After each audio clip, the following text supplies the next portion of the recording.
எல்லாருக்கும் வணக்கம். மீண்டும் மெய்ப்பொருள் காண்க தளத்திற்கு எல்லாரையும் நான் வரவேற்கிறேங்க. இன்றைய பதிவுல நம்ம கேள்விகளை மட்டும் பார்ப்போங்க. ஃபர்ஸ்ட் ஒரு நண்பர் எஃப்டி, பாண்ட் இது ரெண்டுல எது சார் சேஃப் சீனியர் சிட்டிசனுக்கு அப்படின்னு சொல்லி கேட்டிருக்கிறாருங்க. சேஃப் அப்படின்றத விட ரிஸ்க் எவ்வளவு இது ரெண்டுக்கு அப்படின்றத பொறுத்து தாங்க இதை டிசைட் பண்ணணும். அதாவது எஃப்டியை கம்பேர் பண்றப்ப பாண்ட் கொஞ்சம் ரிஸ்க் ஜாஸ்திங்க.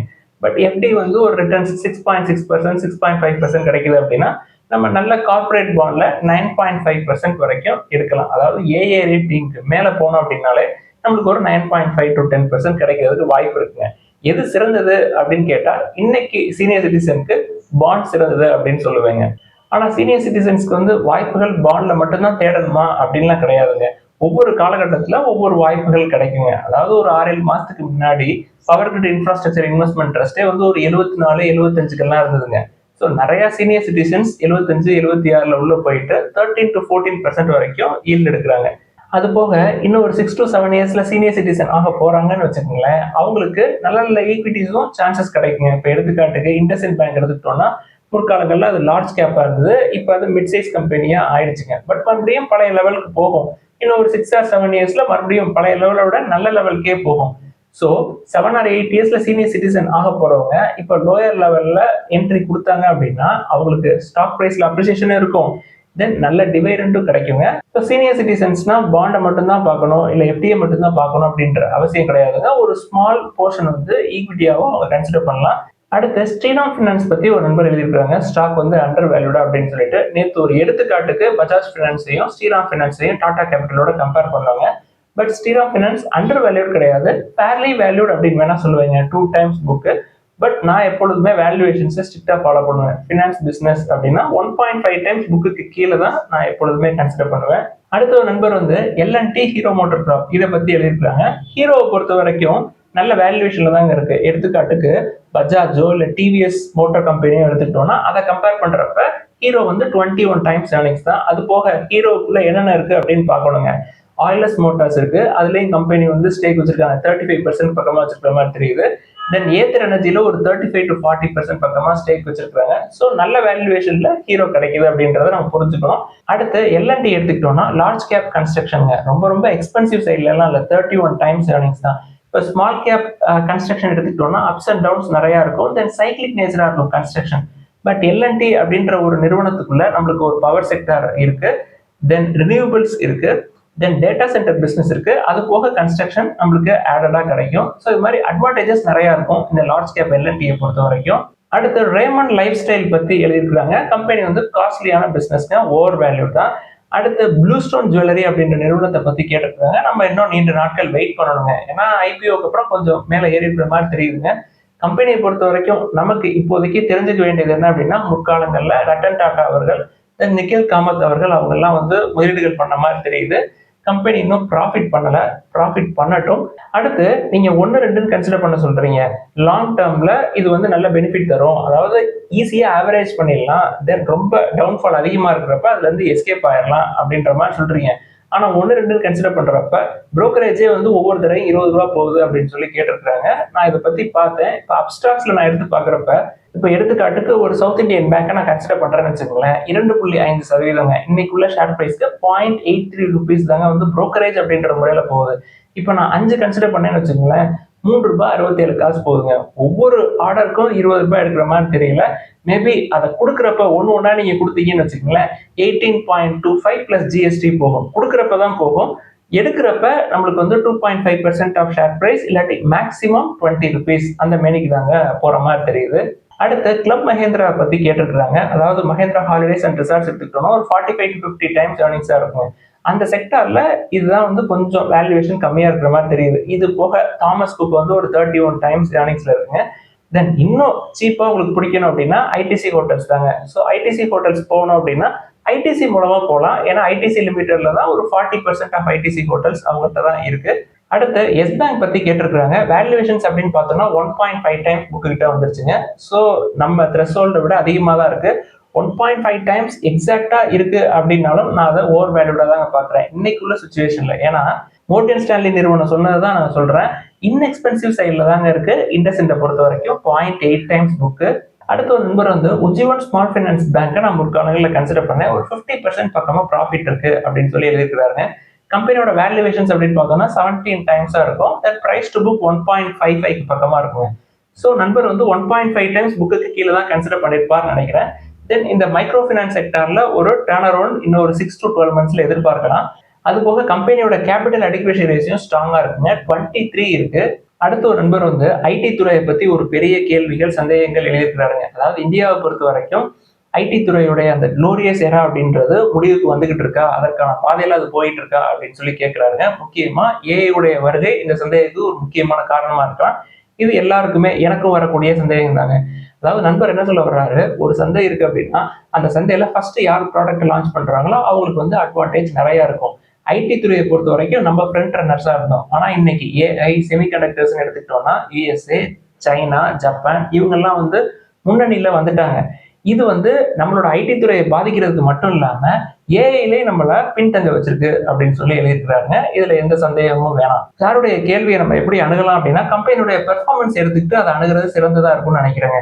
2022-23 அப்புறமே ஐடி வந்து ரொம்ப பிரமாதமான பெர்ஃபார்ம் பண்ணல. தொடர்ந்து ரெவன்யூ ஃபால் இருக்கு. இப்ப சமீபத்தில் ப்ராஃபிட்டபிலிட்டியும் குறைஞ்சது. அதாவது இன்க்ரீசஸ் இன் ப்ராஃபிட்டபிலிட்டி அப்படின்றது கம்மியா இருக்குங்க. கம்பெனிகள் வந்து ப்ராஃபிட்டபிலிட்டியை கூட்டுறதுக்காக தொடர்ந்து இந்த லே ஆஃப் அப்படின்றத பண்ணிக்கிட்டே இருக்கிறாங்க. இது உலகம் முழுக்கவே நடக்குதுங்க. அதனாலதான் நண்பர் வந்து ஐடி உடைய குளோரியஸ் எரா வந்து முடிஞ்சு போச்சா அப்படின்னு சொல்லி எழுதியிருக்கிறாருங்க. அது முடியுதா முடியலையா அப்படின்றது இன்னும் ஒரு 3 or 4 years ஆகுங்க. இந்த ஏஐ உடைய வருகை எந்த மாதிரியான பாதிப்புகளை முழுமையா ஏற்படுத்த போகுது அப்படின்றது இன்னும் சரியா எனக்கும் விளங்கல. என்னை பொறுத்த வரைக்கும் ஐடி வந்து பல பேஸ்கெட்ல ஒரு பேஸ்கெட்ங்க. அது போக நான் கன்சிடர் பண்ற ஐடி வந்து ரொம்ப கன்சர்வேட்டிவ். 20 times earnings கீழே. தென் விப்ரோ எடுத்துக்கிட்டோம்னா ரொம்ப ரொம்ப மெதுவாக தான் மேலே போகும், இல்லை ரொம்ப ரொம்ப மெதுவாக தான் கீழே இறங்கும். ஸோ அப்பப்போ 1-2 நான் கன்சிடர் பண்ணிட்டு இருக்கேன் இப்போதைக்கு. ஐடியை பொறுத்த வரைக்கும் என்னுடைய வியூ எப்படி இருக்கு அப்படின்னா முற்காலங்களில் அவங்களோட குளோரியஸ் எரால ஒரு 10 to 12% க்ரோ ஆயிருந்தாங்க அப்படின்னா இனி வரக்கூடிய காலங்களில் அட்லீஸ்ட் ஒரு 3 to 5% க்ரோ ஆவாங்க அப்படின்ற நம்பிக்கை இருக்குங்க. அதாவது ஏஐடைய வருகை முழுக்கவே இந்த ஐடி செக்டாரை தொடச்சு எரிஞ்சிடாது அப்படின்றத நான் உறுதியா நம்புறேன். அடுத்து ஜெயின் இரிகேஷன் சிஸ்டம்ஸ் எடுத்துக்கிட்டோம்னா கம்பெனி வந்து புக் வேல்யூக்கு கீழே தான் இருக்கு, நல்ல வேல்யூவேஷன் இருக்கிற மாதிரி தெரியுங்க. ஆனா ப்ரொமோட்டர்ஸ் வந்து ஷேர்ஸை பிளஸ் பண்ணி வச்சிருக்காங்க.